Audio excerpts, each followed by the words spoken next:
नमस्कार सर। जी नमस्कार सत साहिब। सर आपका क्या नाम है?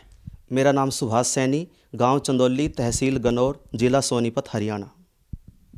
सर आपने संत रामपाल जी महाराज जी से नाम दीक्षा कब ली? जी संत रामपाल जी महाराज से नाम दीक्षा मैंने 27 दिसंबर 2013 में ली। सर संत रामपाल जी महाराज जी से दीक्षा लेने से पहले आप क्या भक्ति साधना करते थे?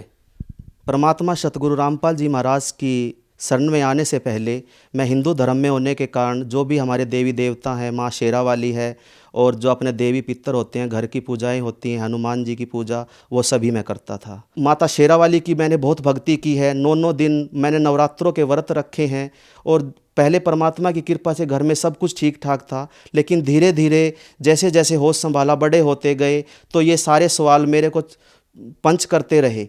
इसीलिए मैंने मोक्ष प्राप्ति की सोची कि मैं इस दुनिया में दोबारा नहीं आना चाहता, मैं मोक्ष पाना चाहता हूँ और मोक्ष पाने के लिए एक गुरु का होना बहुत ज़रूरी है। तो गुरु प्राप्ति की इच्छा से ही मैंने, जैसा मुझे ज्ञान दिया एक किसी पड़ोस वाले ने कि गुरमीत राम रहीम सिंह हैं, डेरा सच्चा सौदा सिरसा वाले, तो उनकी शरण में जाओ, वे सच्चे संत हैं, उनकी शरण में जाने से आपके सारे सवालों का जवाब भी मिलेगा और मोक्ष की प्राप्ति भी होगी। तो सन 2002 में मैंने गुरमीत राम रहीम सिंह डेरा सच्चा सौदा से नाम दीक्षा प्राप्त की।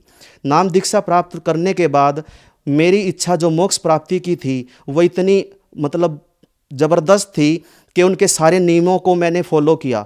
मांस, मिट्टी, अंडा, दारू, शराब वगैरह मैं पहले भी नहीं पीता था और नाम दीक्षा लेने के बाद भी मैंने कभी नहीं खाया पिया कुछ भी, किसी तरह का कोई नशा नहीं किया। सब कुछ नियमों में रहते हुए भी मुझे कोई शारीरिक लाभ नहीं हुआ, कोई आध्यात्मिक संतुष्टि नहीं हुई, कोई मन की संतुष्टि नहीं हुई। उल्टा जो हमारे पहले घर परिवार में सब सुख शांति थी वो भी उल्टा होता चला गया। सब शरीर में भी विकार और बीमारियां बढ़ती चली गई, घर में भी कोई सुख शांति नहीं रही, कलह कलेश होने लगा। मेरे पिताजी की भी मृत्यु हो गई और मेरा बिल्कुल ही विश्वास उठता चला गया सभी देवी देवताओं से और इस संत से भी, गुरमीत राम रहीम सिंह जी से भी। क्योंकि मैंने शुरू में जब नाम लिया तो मुझे बहुत अच्छा लगा। सतलोक और सचखंड की जो बातें मैंने वहाँ से सुनी, मुझे लगा कि हम सचखंड जाएंगे और मोक्ष को प्राप्त करेंगे। लेकिन धीरे धीरे जैसे मैंने वहाँ पे देखा, संगत की तरफ से फ्री सेवा होती थी, जैसे वहाँ पर दीवार बनाना या किसी तरह की भी कोई सेवा, फसल काटना, पशुओं के लिए चारा और अन्य भी बहुत तरह की सेवाएं चलती थी, वो सब फ्री चलती थी। लेकिन जब उन्हीं को देखने के लिए और उनमें, उन कमरों में, उन मकान में या पंखों के नीचे बैठने के लिए हमें पैसे देने पड़ते थे, तो मुझे बड़ा अजीब लगा। वहाँ पर जो भी खाने पीने की चीज़ें मैंने देखी, बाज़ार से भी अधिक ज़्यादा कीमत की वही चीज़ें अगर हम बाज़ार से ख़रीदें तो उससे कम पैसे में आसानी से ख़रीद सकते थे। वहाँ पे सब मैंने महंगा देखा, बाज़ार से भी, आम बाज़ार से बाहर वहाँ पर हर एक चीज़ की महंगाई भी देखी और नाचना गाना। और उससे भी ज़्यादा मुझे तब लगा, महसूस हुआ, एक बार गुरमीत राम रहीम सिंह जी ने कहा कि जो भी गुरु जी के बिल्कुल पास बैठना चाहता है वो 1 लाख रुपए की टिकट कटवाए, जो थोड़ा पीछे बैठना चाहता है वो 50,000 की टिकट कटवाए, जिसका बजट 20,000 रुपये तक का है वो थोड़ा और पीछे बैठेगा, जिसके पास बिल्कुल पैसे नहीं हैं वो बिल्कुल पीछे जाके बैठेंगे। तो मैंने सोचा पर कि भाई ऐसे भी भक्त हैं जिनके पास कुछ भी नहीं है देने के लिए, लेकिन वो भी तो गुरु जी के दर्शन करना चाहते हैं। तो गुरु जी को तो सभी को एक समान भाव से देखना चाहिए। तो ये क्या हुआ कि पैसे वाले आगे बैठे और कम पैसे वाले पीछे, और जिनके पास बिल्कुल ही नहीं है वो बिल्कुल ही बहुत दूर जहाँ से दर्शन तो क्या, उनकी आवाज़ को सुनना भी बड़ा मुश्किल था। तो ये भी मुझे बहुत चोट लगी।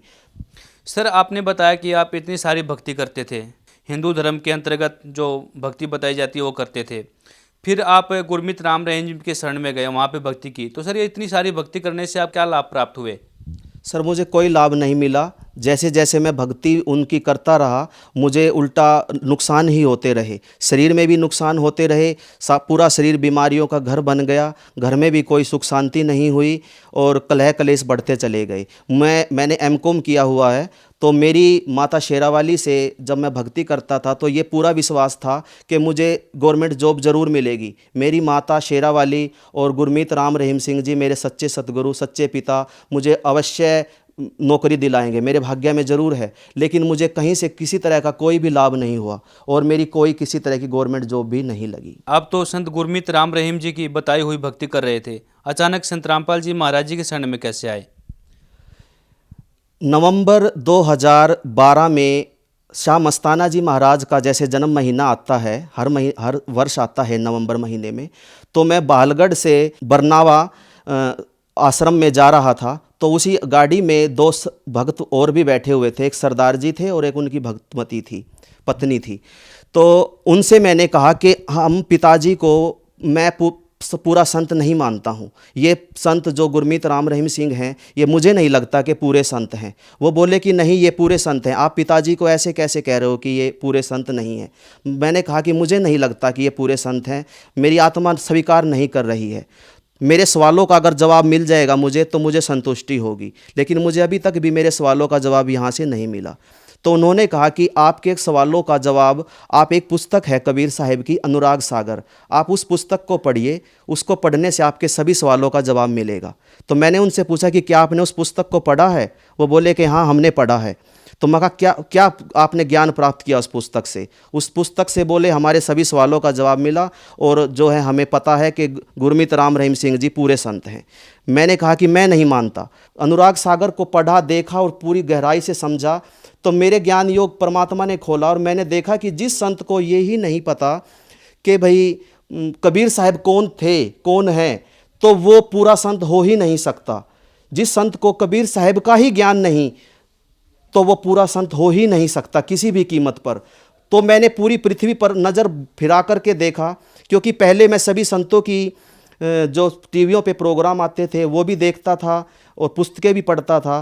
तो किसी भी संत का मुझे लगा कि कोई भी संत पृथ्वी पर पूरा नहीं है, केवल सब ऐसे ही सुनी सुनाई बातें और कबीर साहब के और नानक साहब के ज्ञान की चोरी करके आगे अपना ज्ञान प्रचार कर रहे हैं।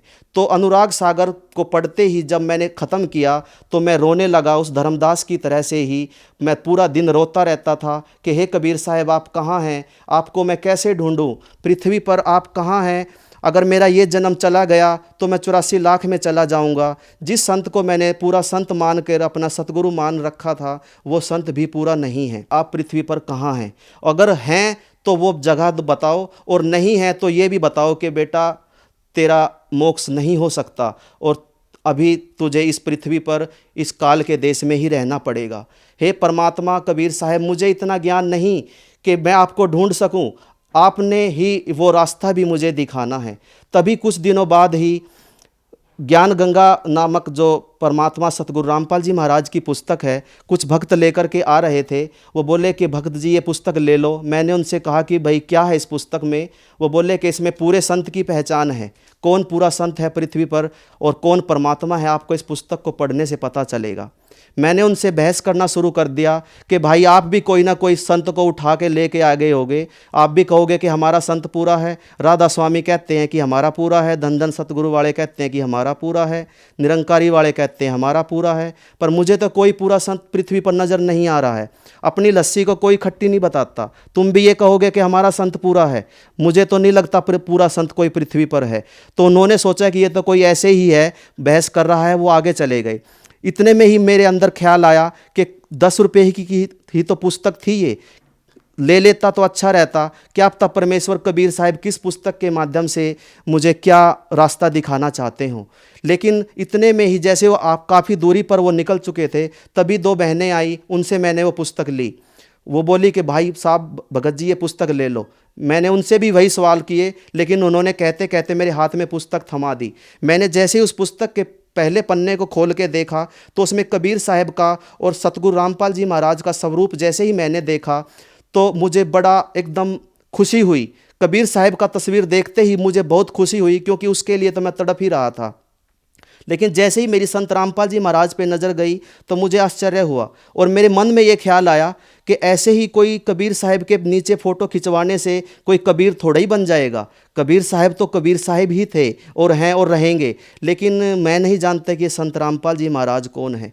तभी आत्मा से जवाब आया कि हो सकता है यही कबीर साहब हो, तो इस पुस्तक को ले और पढ़। तो तभी मैंने उनसे वो पुस्तक ली और मैंने उसको पढ़ा।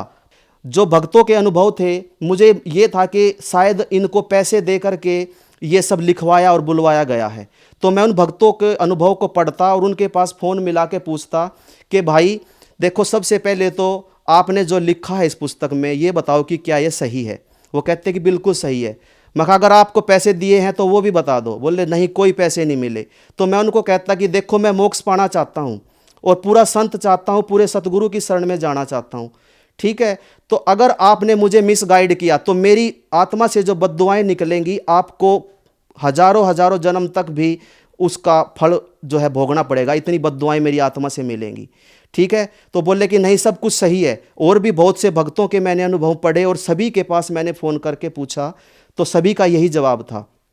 तो इतने में ही एक भगत थे जो सोनीपत के ही थे और उनका उसमें लिखा हुआ था, तो मैंने उनके पास भी फ़ोन किया और मैंने सोनीपत का एड्रेस दिया, गीता भवन चौक पे, वहाँ पे मेरी शॉप थी। तो वहीं पे वो 2-3 दिन बाद वो भगत आ गए, बोले कि हम आपके पास आएंगे और आपको पूरी बात समझाएंगे। तो वो भगत जी मेरे पास आए, उन्होंने सारी बातें सुनी और समझाई। तो मैंने आखिर में ये निचोड़ निकाला कि भी ठीक है, अगर सच्चा सतगुरु होगा तो मुझे अपना बना लेगा, और अगर नकली होगा तो मेरी तो शर्म उतर चुकी है, मेरा तो धंधा है। मैं तो कभी माता को पूजता हूँ, कभी गुरमीत राम रहीम सिंह का भक्त बनता हूँ। संत रामपाल जी महाराज में हिम्मत होगी तो मुझे अपना बना लेंगे, और अगर हिम्मत नहीं होगी तो मैं इनको भी छोड़ के किसी और की शरण में चला जाऊँगा, लेकिन मैं जाऊँगा ज़रूर। मैं नहीं जानता कि संत रामपाल जी महाराज पूर्ण संत हैं या नहीं। तो जैसे ही आश्रम में मैं गया तो आश्रम में मैंने सतगुरु रामपाल जी महाराज को उस दिन परमेश्वर कबीर साहिब के ऊपर सत्संग सुनाते हुए सुना कि कबीर इज़ गॉड। हजारों प्रमाण सतगुरु रामपाल जी महाराज ने दिखाए कि Kabir is God, Kabir is God. और ये सब सुनते हुए मैं इतना ज़ोर ज़ोर से रोने लगा कि यही संत पूरा हो सकता है जो कबीर को परमात्मा और सतगुरु रूप में बार बार क्लियर कर रहा है, हमारे वेदों से, कुरान शरीफ से, बाइबल से और गुरु ग्रंथ साहिब से, गुरु नानक साहिब की वाणी से। गुरु नानक साहिब को मैं विशेष तौर पर बड़ी श्रद्धा और मान सम्मान अपने आत्मा में दिया करता था कि नानक साहब की वाणी से भी प्रूव करके दिखाया कि कबीर इज़ गॉड। तो मुझे लगा कि बिल्कुल यही संत पूरा हो सकता है। जब आप गुरमीत राम रहीम जी के आश्रम में थे, वहाँ पे आपने बताया कि पैसे लिए जाते थे, फिर आप संत रामपाल जी महाराज जी के आश्रम में आए, फिर आपने नाम दीक्षा ली, तो क्या आपसे भी कोई पैसे लिए गए थे? संत रामपाल जी महाराज की शरण में आने के बाद या जिस दिन नाम दीक्षा मैंने ली, मेरे से कभी कोई पैसे नहीं लिए गए। ये तो सिर्फ आप मीडिया वालों का बनाया हुआ प्रोपगंडा है, जो कि उछाल रहे हैं, बात को बदनाम कर रहे हैं कि संत रामपाल जी महाराज के पे जब नाम दीक्षा लेने जाते हैं तो उनसे 10,000 लिए जाते हैं, 20,000 लिए जाते हैं। बल्कि यहाँ कुछ किसी तरह का कुछ भी नहीं, और खाना पीना, नाश्ता, रहना, सब चीज़ें, सब सुविधाएँ फ्री में दी जाती हैं, कहीं कोई पैसा नहीं लिया जाता। सर, संत रामपाल जी महाराज जी से जुड़ने से पहले आप इतनी सारी भक्ति साधनाएं कर रहे थे, लेकिन आपको कोई लाभ नहीं हो रहा था, तो क्या संत रामपाल जी महाराज जी से नाम दीक्षा लेने के बाद आपको कोई लाभ प्राप्त हुआ? परमात्मा सतगुरु रामपाल जी महाराज से नाम दीक्षा लेने के बाद मुझे इतने लाभ हुए कि अगर मैं उनको गिनाने चलूं, कैमरामैन कैमरा पकड़ते हुए थक जाएगा और आप भी जो अपना माइक लिए हुए थक जाओगे। शायद मैं पूरी रात भी नहीं गिना पाऊंगा, पूरा दिन भी ख़त्म हो जाएगा, सभी चमत्कारों को मैं गिना नहीं पाऊंगा। लेकिन उनमें से कुछ मेन मुख्य मैं आपको बताता हूं। 12 साल गुरमीत राम रहीम की शरण में रहने के बाद भी मुझे वो लाभ नहीं हुए जो केवल 12 दिन में संत रामपाल जी महाराज ने वो सब मेरे जो शारीरिक कष्ट थे वो दूर कर दिए।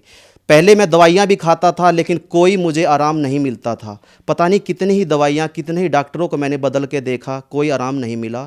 संत रामपाल जी महाराज की शरण में जैसे ही मैं आया, नाम दीक्षा ली, मंत्र मैंने जाप करना शुरू किया, तो और तभी उसी दिन से ही मैंने दवाई लेनी भी बंद कर दी, और 12 दिन में ही वो सब बीमारियाँ, वो सब चमत्कार मुझे दिखे कि मुझे बगैर दवाई लिए भी मेरी सारा शरीर के कष्ट दूर हो गए। पहले मैंने जब 2 महीने तक नाम लिया हुआ था तो मेरी भक्तमती बोली कि आप पहले अपनी संतुष्टि कर लो, उसके बाद मैं नाम लूँगी।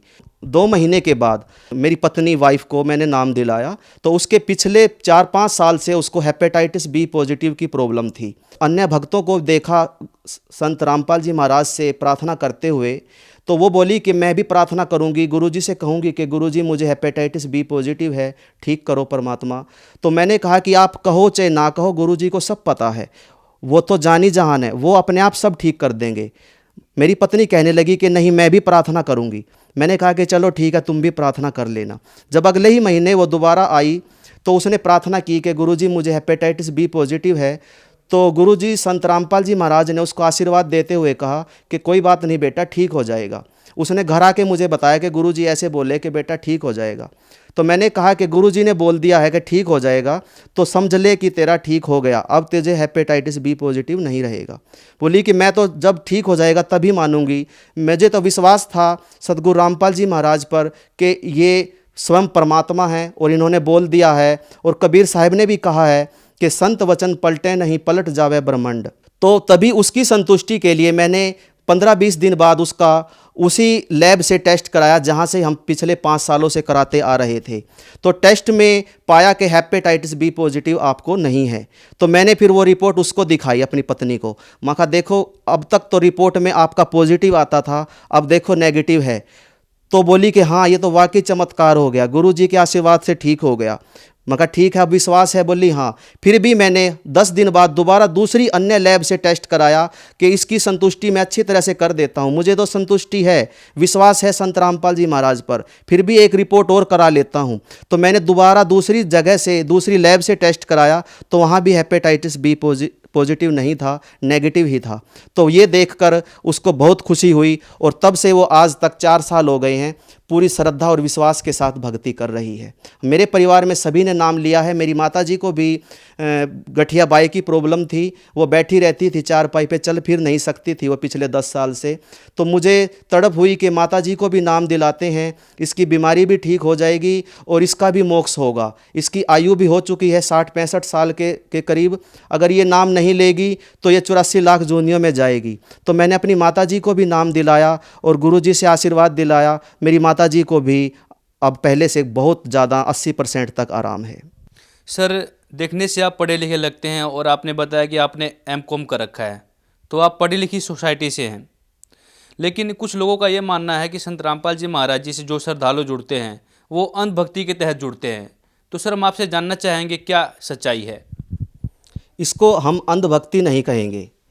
अंधभक्ति वो होती है जो देखा देखी शिष्य बन जाते हैं, दूसरों की देखा देखी गुरु धारण कर लेते हैं।